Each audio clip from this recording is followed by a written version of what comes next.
back to another episode. This one is about connecting up all your electrics into the roof of your enclosure and what you need to achieve all that. So I go fairly overboard on this stuff. I've got two LED lights, they're grow lights, to provide light and strength for the plants to grow in the enclosure. Then I have three sources of heat for the reptiles. We've got a 50 watt or a 75 watt lightless heat lamp, 75 watt halogen, and a 13 watt UVB. It's up for debate whether snakes need UVB given they're thought to be nocturnal. I don't think it hurts. It helps them metabolize their food and improve their bone intensity, so I don't think it hurts them. So I go with UVB in their forever homes and just change the globe once a year for them. So heat and light. We've got our fans on the side already. What we need to do to prepare the roof is provide all the access, because the electronics will be on top of the roof in the enclosure. So for the heat lamps, I use these Chinese ceramic Edison lamp holders. I get them on eBay. They're not that hard to find, reasonably cheap. They do a good job. They've got a bracket on them like this one, and so essentially you drill a 35mm hole with a Forstner bit or a and then that threads through there. The bracket goes over the top, and then it's bolted in from underneath with a small bolt. Don't over tighten it, you'll crack the ceramic and then it's useless to you. You'll have to connect up your own wiring and plugs. It's easy. It's 2 strands, an active and a neutral, and they are marked on the back of the ceramic there. Can get an electrician to do it for you, but it's not so hard yourself either. We have light cages from Reptile One. These guys, I find these the best just because the mesh on them is really good, and they click into place on 3 locator screws. They come with a flange. I don't usually use the flange. I just put the locating screws into the roof myself. We need to position 3 of them, so you need to know which is your hot end and which is the back and front of your enclosure. So this is the front of my enclosure. My hot end is this end, and that's where all my cables are going to go out for the electricity. So I'm going to cluster my lights around here. I'll likely put the UVB fairly close to the wall, so fairly close to the wall up here, because I'll put a basking spot in the cage for the snakes, and then I'll position the halogen and the lightless heat emitter, something like that. So I'll put the holes in, put the flanges on, and we're good to go. The next thing is the grow lights. Jungle Dawn are the recommended ones. I get cheaper lights from hydroponic suppliers. These are intra-grow 6500 Kelvin grow lights. I get them from a company called Grow Kings in Victoria. They've done a great job supplying these to me, and I've found them really good, and my plants really healthy. I'm putting 2 in. I've just found that my cages with two grow lights, the plants are a lot healthier in them. A challenge is that you'll see the connector there is fairly wide, so once you push the cable through, you've got a hole there that your snake can stick his nose in. So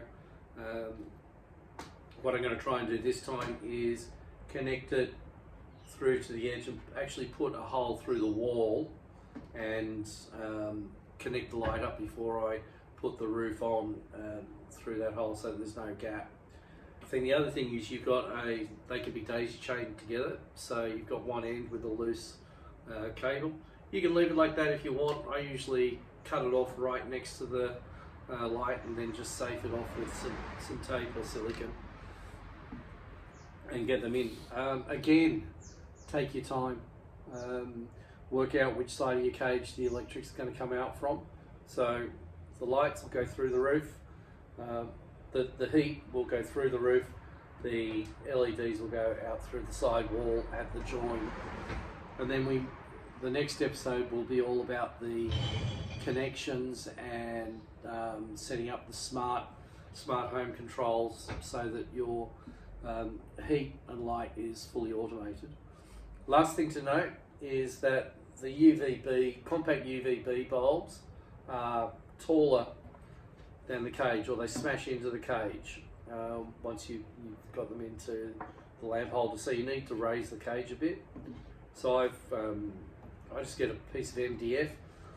I've done my normal neat job, circle, painted black. You can just get a square, as long as there's space for the lamp holder to come through.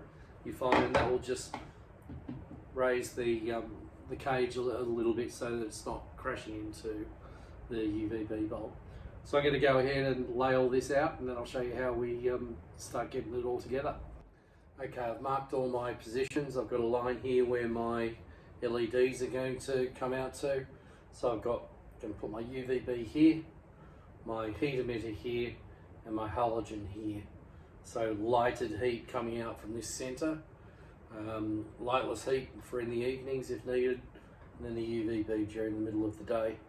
First thing I'm going to do is, with my 35mm Forstner bit, is just find the center of each of the holes that I want and just put in a small cut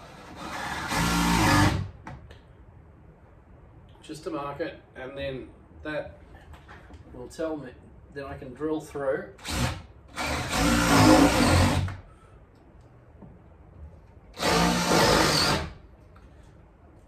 because I've got a point on that. I can then drill right through the timber and come up with the Forstner bit a little bit more, just so that it doesn't break out the wood when it comes through. So I'm going to do that now. So I've drilled through 3 small holes. Just going to flip it over.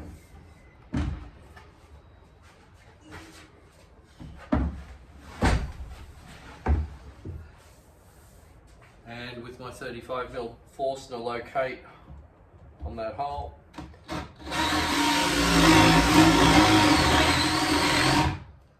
we go, cut it in there. Cut it in there. And here's the other one.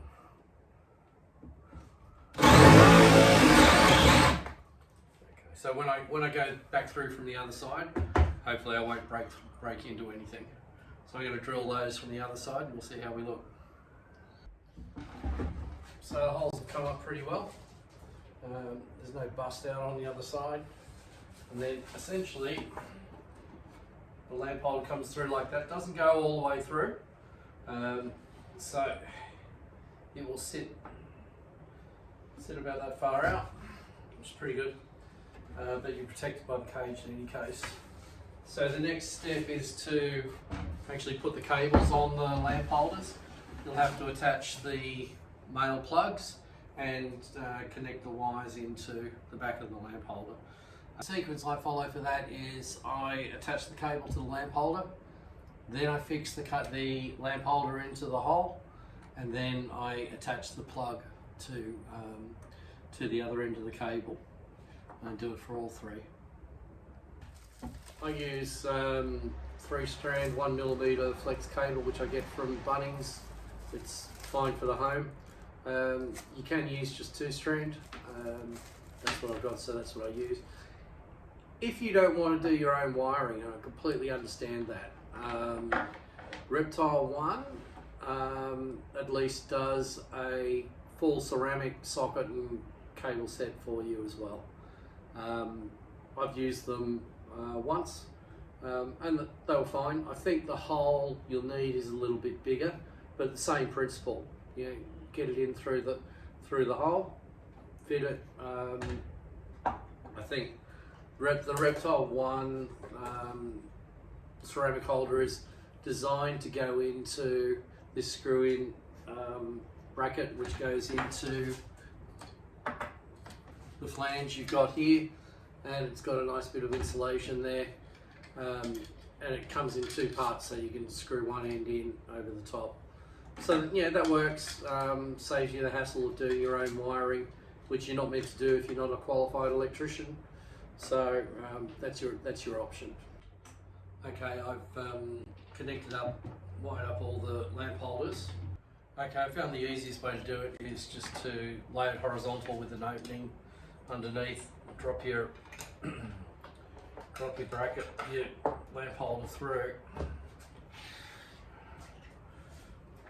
Come underneath it and place your brace, and that's what it looks like. You try to put a bolt through those two holes there.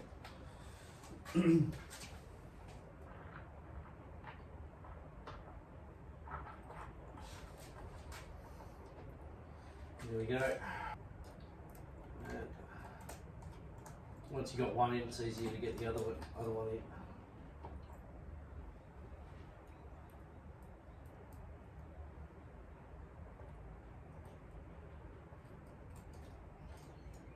There we go.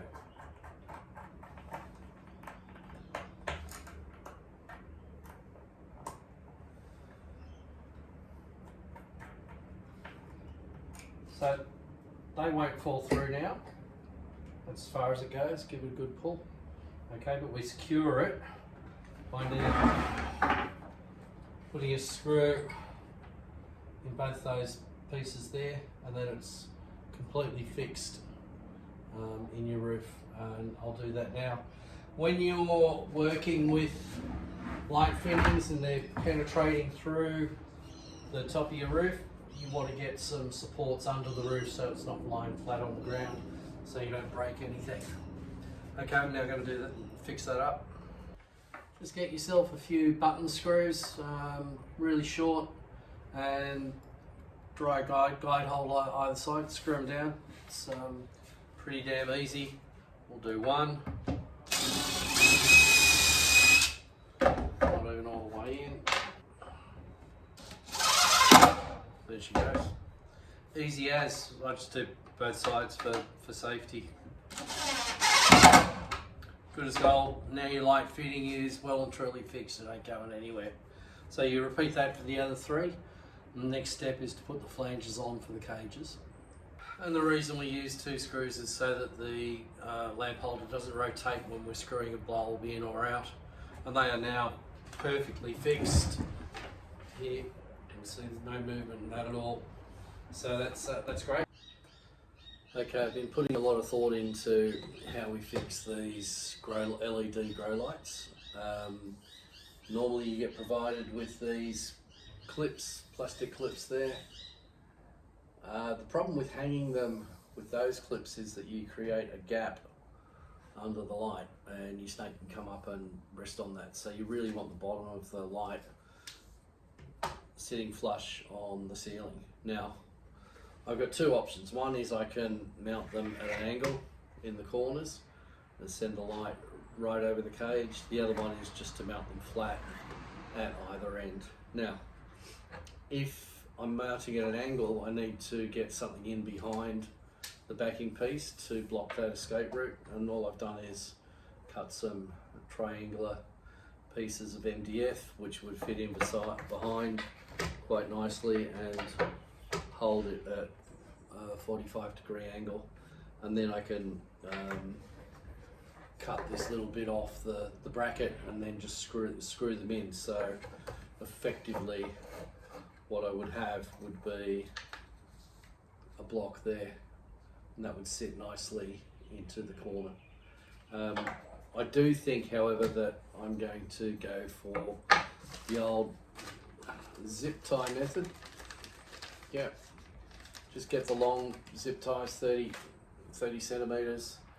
They come around both sides, and then just put two holes in through your ceiling and zip tie them on the outer edge, and that will hold it there. I've done extensive testing of the heat these things generate. They get they don't get much hotter than 45 degrees, which is tolerable for the snakes. The snakes haven't shown any interest in it, and it certainly doesn't melt the plastic for the time period that it's on. And you can see here that the fittings are plastic as well, so that's all pretty safe. One end is for connection to your power supply, which is given to you here, and the other one is for your daisy chain, and that's got a safety block on it. You can just leave it like that, that'll be alright, or you can cut it off and safe it off if you want it to look neat and tidy. I'm again in two minds about what I'm going to do on that, so I think I'm going to just fit them against the roof with the cable ties and see how we go from there. So the first thing I'm going to do is lay out where I want the light exactly. This is the free end of my rack, so that's where I'm going to be able to move cables around. So I'm going to have the power cable come out the side here. Yeah, so I'm just going to mark where the edges of the light are and where I want the cable ties to go. I want the cable ties to go right against the plastic edge here, just for neatness sake. So everything's set up, and just give it a mark as close in as possible, and then I can do the second hole closer in just opposite it. So we'll see how that goes. Okay, drilling away.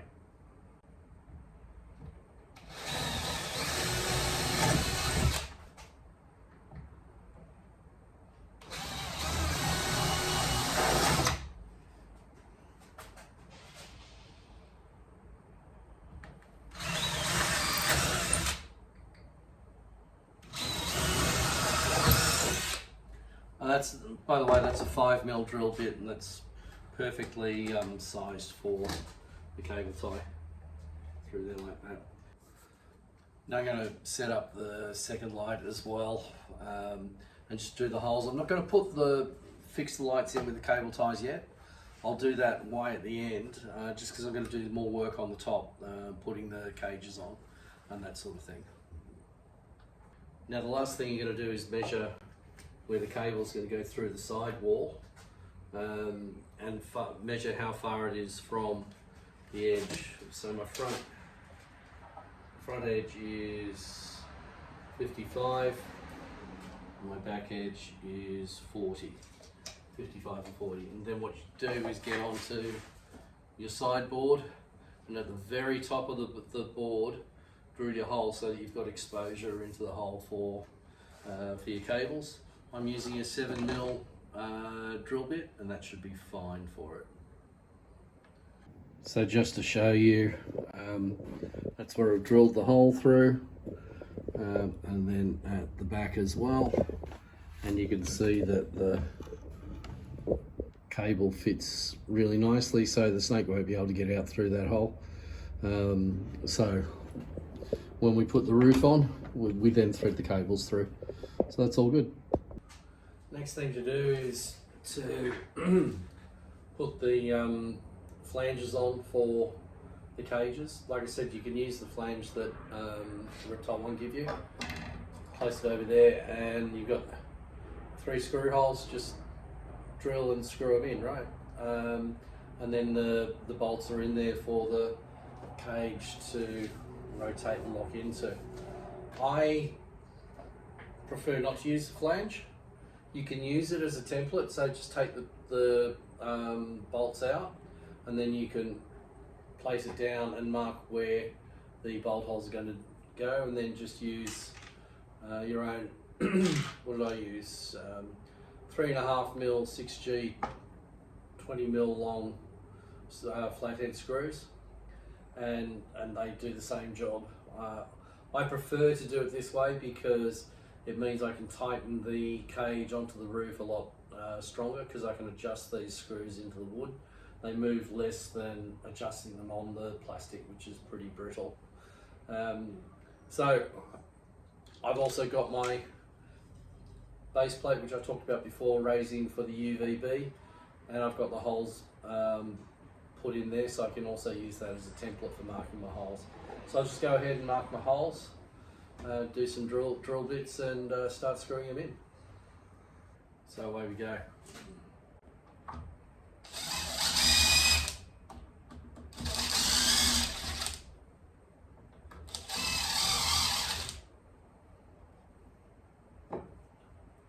Nice and centered. Looks pretty good.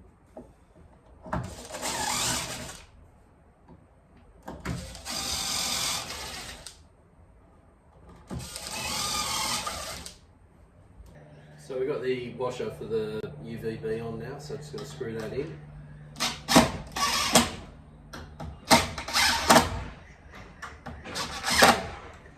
So that's all good, and now I can put in the screws that will hold the cage in. So it's 3 of those.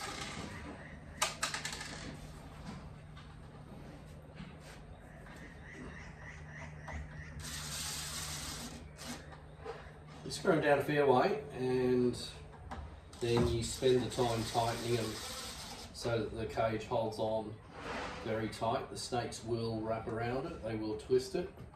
And I've had a couple of the cages fall off. Usually at night, they don't do it when the lights are on. So we've got those 3 in there, and then the cage goes on.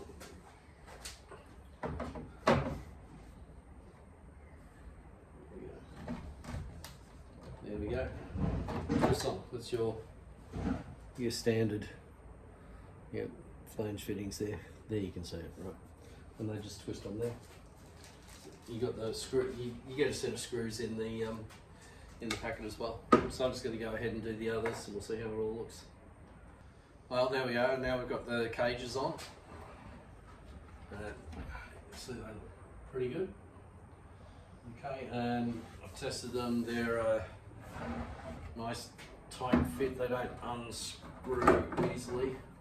So every now and then you just need to tighten the screws a quarter turn, because the snakes sort of play around on it, but you get there. So the last thing to do, flip it back over and attach the plugs to the cables that connected with the E27 fitting, and then we're pretty much ready to go and start assembling it inside. So one thing that may happen when you get the locating screws for the cages screwed into the top is the very tips of the screws can push through the wood. So just grab your angle grinder or a file and knock the tips off those, just so you don't get scratched when you're sorting out your electricals on top. I'm not going to subject you to me angle grinding. So the last piece for wiring up is to put the plugs on. It's a 10 amp plug, 3-pin. I always do the side entry, just because if you've got limited height above your ceiling, you don't want the top of the plug bumping into it. It's just easier to lay it all out. Okay, again, I'm not going to show you how to wire it up. You can find it on YouTube if you want, or you can get an electrician to do it. See how we go. Okay, so we're all wired up now. We've got the cables for our LEDs and the LEDs over there. We've got our lights here. So the next step is to take it all inside and assemble it in the rack. We've got to prepare the rack and do one more small thing on the base of the enclosure, and then we'll do all the substrate and setting up the base of the enclosure, and finally all the programming to everything on the smart home system to control heat, light, and the whole lot. And then the final part will be the introduction of Sunny into a brand new enclosure.